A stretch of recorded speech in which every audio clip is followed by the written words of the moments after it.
ఖచ్చితంగా ప్రతి ఒక్కరు కూడా ఈ సభ ద్వారా స్ఫూర్తిగా తీసుకొని ఈ కార్యక్రమానికి వచ్చారని మేము నమ్ముతున్నాం.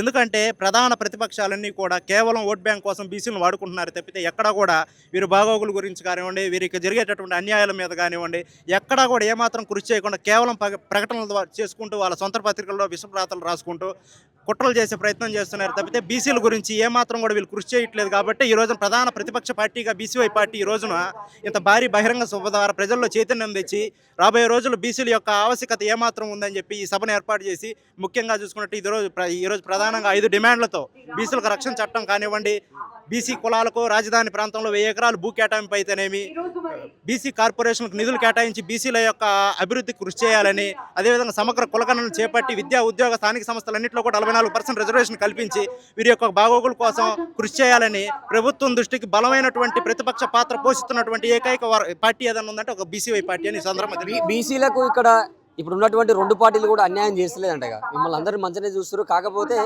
బీసీలు రాజ్యాధికారం వైపు అంత ఆలోచన చేస్తలేరు, అంత తెలియలేదా బీసీలకు ఇక్కడ ఉన్న వాళ్ళకు? ఈ సభ చూసిన తర్వాత బీసీలు ఎవరు అభివృద్ధి చేస్తున్నారో ఈ సభను చూసినటువంటి తర్వాత ప్రతి ఒక్క పార్టీకి కూడా అర్థమవుతుందని ఈ సందర్భంగా తెలియజేస్తున్నాను. ఉన్నటువంటి విద్యార్థులకి విద్యా వ్యవస్థను మొత్తం ఆంధ్రప్రదేశ్లో చాలా గొప్పగా ప్రపంచంలో ఇట్లా తొంగి చూస్తుందంట. సో అట్లా ఉందంట, మరి అట్లనే ఉందా ఇక్కడ విద్యా వ్యవస్థని ఆ విధంగా ఉంటే ఈ రోజున పక్క రాష్ట్రాలకు వెళ్ళి చదువుకోవడానికి, పక్క రాష్ట్రాలకు వెళ్ళి ఉద్యోగాలు చేసుకునే పరిస్థితి ఉంటుందా? కేవలం లేకపోవడమే కదా దీనికి ప్రధాన కారణం. చదువుకున్న చదువుకు ఉద్యోగాలు లేవు, ఎక్కడా కూడా నిరుద్యోగత పెరుగుతుంది. చేసుకునే ఉద్యోగానికి కూడా సరైన జీతం రాక అనేక ఇబ్బందులు పడుతున్నటువంటి మాట మటుకు ఆంధ్రప్రదేశ్లో వాస్తవం. ఇప్పుడు బీసీలు సభ పెడితే లక్షలు తరలి వస్తారు. ఇప్పుడు 4 కోట్లు 3 కోట్లు 10 కోట్లు ఉన్నప్పటికీ కూడా వస్తారు, పెద్ద పెద్ద మీటింగ్లు పెడతారు, 10 లక్షలు 5 లక్షలు బీసీలు వస్తారు. కానీ వీళ్ళందరూ మళ్ళీ రాజ్యం మీదకి రావాలంటే ఓట్లు వేసే కాడ ఫెయిల్ అవుతున్నారు. మరి ఎక్కడ మిస్ అవుతుందని చెప్పేసి చాలా మంది అంటా ఉన్నారు. సో దీనికి ఏం చెప్తారు మీరు? దీనికి ప్రధాన కారణం బీసీలని అన్ని విధాలుగా అనగదొక్కటమే ప్రధాన కారణం. బీసీల్లో చైతన్యం లేకుండా ఎక్కడికక్కడ అనగదొక్కి కేవలం ఎవరైతే బలంగా ప్రజల్లోకి వెళ్ళి చైతన్యం చేస్తున్నారో వాళ్ళని అనేక రకాలుగా కుట్రలు చేసి వాళ్ళని ఏదో ఒక రకంగా ఇబ్బంది పెట్టి ఏ పార్టీలు కూడా లేకుండా చేస్తున్నటువంటి ఈ రాష్ట్రం ఆంధ్రప్రదేశ్లో జరుగుతుంది. అటువంటి కుట్రల్లో భాగంగా ఇంతవరకు ఎవరు కూడా బహుజనుల కోసం కృషి చేసినటువంటి నాయకులు లేరు. ఈరోజు వారు చేసేటటువంటి కుట్రలకు ఏమాత్రం కూడా భయపడకుండా, ఎక్కడా వెనకడుగు వేయకుండా నిరంతరం ప్రజల్లో ఉంటూ ప్రజల సమస్యలు తెలుసుకుంటూ సమస్య ఎక్కడున్నా అక్కడికే వచ్చి వెంటనే పరిష్కరించే విధంగా ప్రభుత్వం దృష్టికి తీసుకెళ్లే విధంగా కృషి చేస్తున్నాడు. కనుక ప్రజలందరూ కూడా రాబోయే రోజులు బీసీవై పార్టీకి భారీ మద్దతు ఇస్తారని మేము నమ్ముతున్నాం. ఎక్కడి నుంచి వచ్చారు తమ్ముడు? మీరు ఎక్కడి నుంచి వచ్చారు? సంగరాయకొండ, ప్రకాశం జిల్లా. మాకు చాలా హ్యాపీగా ఉంది. ఈ సభ జరగడం వల్ల మా అందరికి మంచి జరిగిద్దని అనుకుంటున్నాం. బీసీలందరూ రాజ్యాన్ని తీసుకొస్తారని నమ్మకం కలుగుతుందా? నాకు కలుగుతుంది. ఈ పార్టీ సభ అయిపోగానే ఇంకా మరింత బలం సైకూర్చేలాగా మేము ప్రయత్నిస్తాం. పెద్ద మనిషి ఎక్కడి నుంచి వచ్చినావు? సింగరాయకొండ, ప్రకాశం జిల్లా. మరి ఇంతమంది వచ్చారు కదా, మరి ఈ పార్టీ బీసీ సింహగర్జన అని పెట్టారు కదా, మరి బీసీలు అందరూ ఒకటైతారు అనిపిస్తుందా?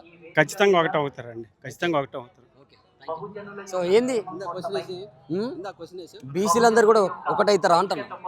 భగవద్గీత ఒకటేగా చెప్పింది. ఎంతమంది చెప్పారు? భగవద్గీత ఒకటే, దాన్ని చెప్పింది ఎవరికి? అర్జునుడికి. ఇది డైరెక్ట్ లైవ్ అయితే మీరు చేయగలిగితే చేయండి. ఓకే, నువ్వు నోటి మాట చెప్పా. భగవద్గీత నోటి మాట కాదుగా. కృష్ణ పరమాత్ముడు చెప్పింది అర్జునుడికి, కానీ పాటించింది మానవ జీవన విధానం మొత్తం. అది నా మంగళగిరి.